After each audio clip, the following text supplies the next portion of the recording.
If you're looking for tips and tricks, you might be looking for shortcuts.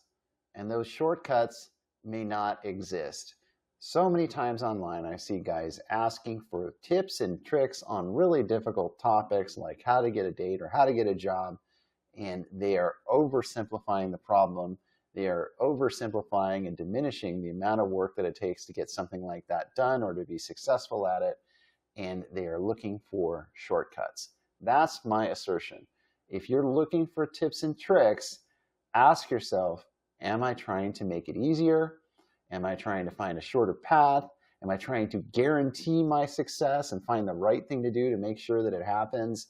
All of the factors come into play in terms of keeping your expectations too high and perhaps also procrastinating. In other words, constantly seeking that mythical easy solution, that quick and easy fix that doesn't exist. At some point, you're going to have to dig in and do the hard work.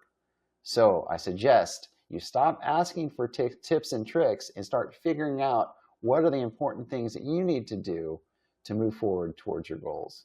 See you next time.